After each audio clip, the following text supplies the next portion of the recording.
O Cápsula está de volta.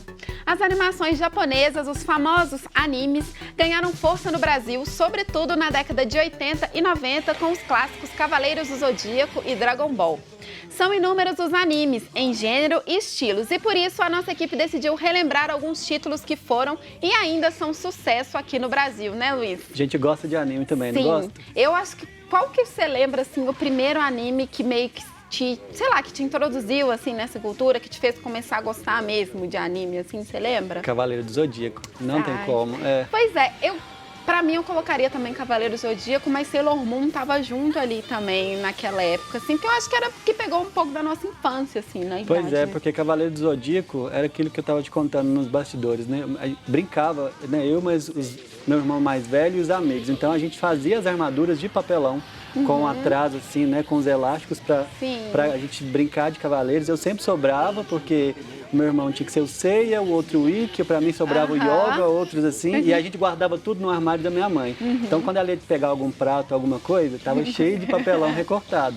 Mas não podia mexer, era armadura sagrada. Exatamente, era a armadura. Eu acho que, pelo menos anime, assim, me pegou muito, que tem uma característica muito marcante, pelo menos quando eu via Cavaleiros, é muito drama, é um sofrimento, é aquela relação tanto de familiar, né, que eu sempre lembro do Shun sofrendo pelo Ikki, e tinha uma relação de amizade muito grande entre eles, era quase tipo assim um dramalhão mexicano, assim, de novela. Pois é. E você fica envolvido na história. Esse assim. anime, Os Cavaleiros do Zodíaco, era meio assim, tinha as partes violentas, tanto que é considerado um anime violento, mas ao mesmo tempo tinha essa parte do drama que arrastava, Saori e o Seiya, tinha esse romance. Gente. E aí cada um tinha os dramas, tinha o Yoga, que sempre tinha aqueles flashbacks com a mãe, no navio lá, sim. então... Porque eles eram crianças que foram tirados ali, né, de uma paz, uma tranquilidade, de certa forma.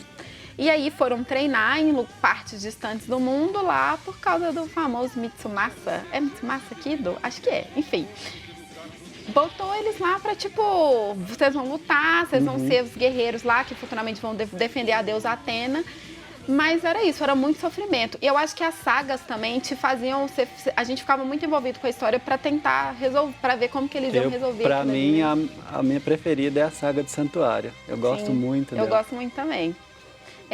A saga de Poseidon, enfim, eu não vamos estender muito aqui em todo, porque a gente tem muito anime aqui pra falar. Vamos pegar um pouco do inicinho, que tipo, no final ali dos anos 60, dos anos 70, veio Speed Racer, que eu lembro muito de meu pai, de tios, assim, comentando dele, porque eu acho que ele foi um dos primeiros, assim, né, que fizeram justamente sucesso, que vieram pra cá pro Brasil. O Speed Racer é daquelas animações que a gente até já falou no Cápsula, que ele tinha aquele traço e aquele estilo de animação que era um pouco mais arrastado e demorado as coisas. Até no próprio deslocamento, na própria ação, era mais lento, que é próprio da época, né? Mas que trazia algumas coisas legais ali. Eu também lembro, assim, de já mais velho ver algumas reprises que passavam de Speed Racer, né? E naquela época também tinha uma coisa que a gente pode dizer que dividia a atenção, assim, entre aspas, que eram as outras produções que tinham uma parada meio...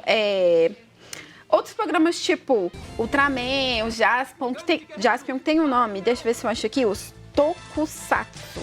Acho que é isso, né? Ainda não fiz CCA. E que era uma concorrência, assim, pesada, né? Porque estava começando, introduzindo esses animes aqui, mas essas produções, né, que a gente até pode brincar, os live action japoneses, eles estavam, assim, tinha já um público que já estava se consolidando ali, né? Então eu acho que ficava pau a pau. Eu não sei se isso abafou um pouco, né?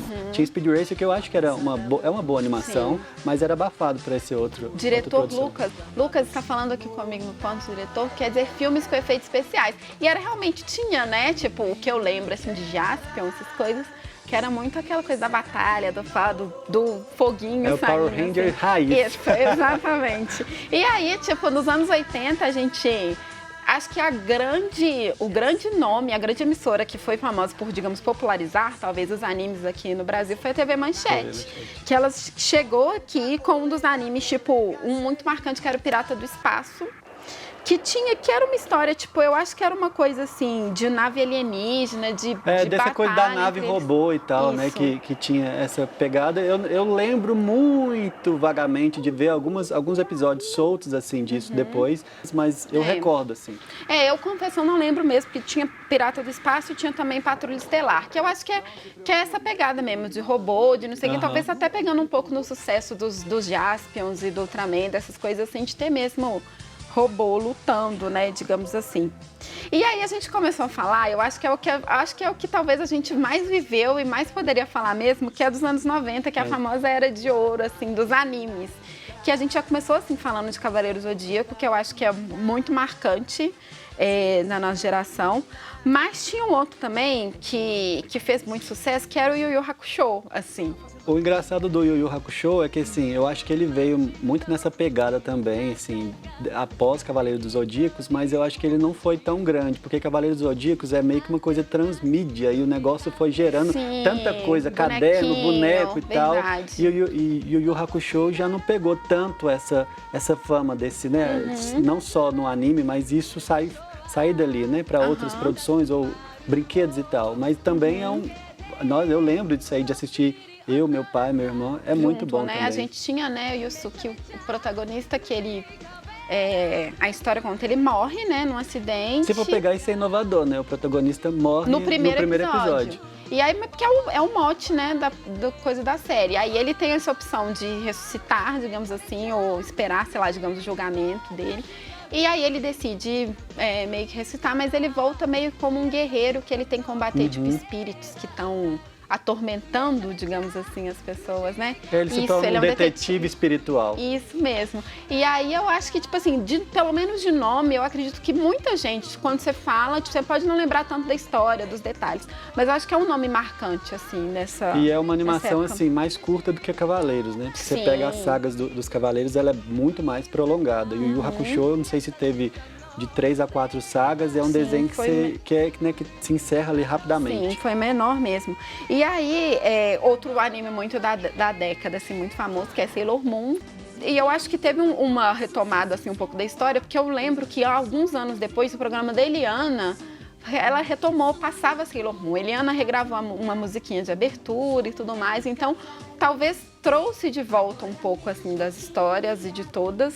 E aí é muito legal, porque você vê um grupo de menina guerreira, protagonista, é uma coisa que pega bacana, a gente, né? Mesmo. Dá vontade de você ser guerreira, assim, essas coisas, lutar também. Tinha a parada da transformação também, né? A cena de transformação, né? Sim, tudo. Eu acho que é muito, tipo assim, a gente vê muito recorrente nos animes esse momento, né? Porque a gente vê anime muito... É aquela pessoa normal, assim, digamos, ela tem a vida dela, a rotina, os problemas, mas ela tem um momento da transformação, que é aquela coisa marcante que sempre vai ter em todos os episódios, que aí é onde elas viram mesmo esse ser, digamos, especial, assim, tem a transformação delas, tem a própria, quando os cavaleiros mesmo, eles vestem a armadura, assim, é um momento muito importante da narrativa dos animes. E muitos, assim, agora vendo Sailor Moon, outro anime que eu consigo só fazer um gancho rapidamente, é Sakura Card Captor, né, quando ela pega lá o bastão, que também tem aquela passagem da Sakura, que é uma, né, estudante ali do colegial, para aquela que está salvando o mundo ali, né. Essa linha mesmo, assim, e outro anime também muito que ficou famoso, isso eu lembro que passava muito nas manhãs de sábado do SBT, que é Fly, o Pequeno Guerreiro, que era muito parecido com o Goku. Então, pelo menos eu achava o Fly traços, assim, muito né? parecido. É muito parecido. Realmente. Então você ficava assim, é o Goku, não é? Mas era essa mesma coisa, assim. É um spin-off, né? É um spin-off, exatamente. E aí a gente acha que é até bom da gente falar um pouco de Dragon Ball, que vem um pouco, tipo, talvez assim, nessa época, porque o final da década de 90 que foi quando eu acho que os episódios do Dragon Ball chegaram, assim, porque eu lembro que pelo menos na televisão era Fly e era Dragon Ball, tipo assim, em seguida, né, pra passando as coisas. Engraçado o meu contato com o Dragon Ball, porque primeiro eu conheci Dragon Ball Z, para depois eu conhecer a primeira fase do Dragon Ball, que é com o Goku pequeno, assim. E aí eu ficava perguntando, né, mas como que foi isso? Porque ele já conhecia a Bulma e tudo mais. Depois eu fui ter contato, assim. Aí eu confesso que como eu já estava já assim, acostumado com Piccolo, Gohan e pessoal lá, quando eu assisti esse, eu senti um pouco de falta do carisma desses personagens, que são muito grandes, assim. Mas que a fase nessa introdução, né, de toda a história, ela é muito importante, né, para saber de como ele conheceu a Bulma, como que entrou a questão das esferas do dragão, o Kuririn e toda a trama ali que... Né? Dragon Ball também, pegando um pouco parecido com Cavaleiro Zodíaco, ele tem muitos episódios, né? Tem várias as fases, né? São episódios extensos, assim, no sentido de tramas, né? Porque se a gente for pegar as fases, tem esse aí, que talvez tenha chegado aqui, né, nesse final dos anos 90, início dos 2000, assim, tem o Dragon Ball. Aí, em seguida, tem a parte do Goku crescido, aí entra o Freeza. E lembra de uma coisa que eu acho que ajudou muito a popularizar o Band Kids. Band Kids, com a Kira, apresentadora. Exatamente, que tinha tudo. Que eu acho que eles reprisaram a fase do Freeza ali de novo. Isso, que eu acho que ganhou uma popularidade maior, assim, Sim, né? E Dragon Ball, e se a gente for parar pra pensar em relação à narrativa extensa, você achava que Dragon Ball demorava muito pra resolver as coisas? Assim? Pois é, isso que eu tava pensando, assim, né? E até pegando o gancho com essa nova série dos Cavaleiros que a Netflix trouxe, assim. Pra mim, Dragon Ball e Cavaleiros são muito bons. Mas tem essa coisa, né, de que eu brinquei aqui com os meninos também antes do programa. Namekusei ia explodir, ficou quase 6 meses para aquele planeta explodir, né? O Goku, o Lucas estava brincando, né? A transformação dele do Super Saiyajin 3 é quase uma semana. Sim. E o Cavaleiro do Zodíaco da mesma forma, assim, né? Às vezes ficava numa casa ali na Batalha do Santuário uma semana para poder dar um golpe e passar. E hoje, isso eu acho que já... A agilidade disso, sabe, tá sendo tudo muito mais rápido, né? E acho que é a grande crítica dessa série da Netflix, né? Dos Cavaleiros do Zodíaco. As pessoas também já estão achando que as lutas já estão sendo resolvidas rápido demais, tá tendo muito fácil. Assim, em um episódio já resolve a luta. Eu acho que essa característica do arrastado era muito dos anos 90. Hoje em dia, com tudo muito rápido, as coisas têm se agilizado. E eu não sei onde está o equilíbrio disso aí, né? Que ao mesmo tempo que você não quer ficar uma semana vendo uma coisa acontecer, mas também eu não quero, em 2 minutos, a luta se concluir, né? E aí eu acho que, realmente, as narrativas, as histórias vão mudando, né? Um pouco mesmo de acordo com a década, assim. Porque um outro desenho também, um outro anime dessa época também, que foi o que a gente foi apresentado a Pokémon, assim. E Pokémon também, hoje, tem várias temporadas, tem muitas, assim, mas o primeiro, o clássico, né? Onde apresentaram os primeiros Pokémons, a novidade, tudo. O programa da Eliana, né?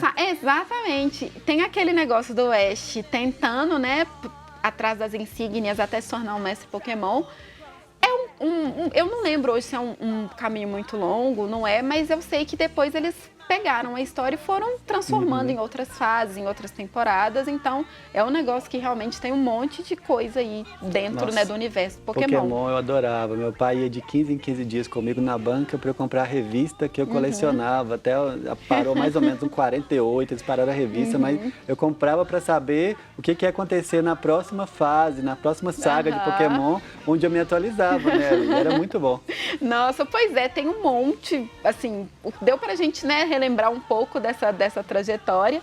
E acho que a gente, só pra encerrar, a gente não pode deixar de falar desses animes que hoje em dia, por falar em anime grande, a gente tem que citar Naruto, One Piece, são esses que, tipo, pegam as pessoas ainda hoje, né? Porque eu acho que a história é boa, pelo menos de Naruto, mas é enorme, né? Então tem que ter paciência. O pessoal tá gostando muito daquele Boku no Hero Academy, né? Que acho que tá pegando a nova geração aí dos jovens, tá fazendo sucesso também.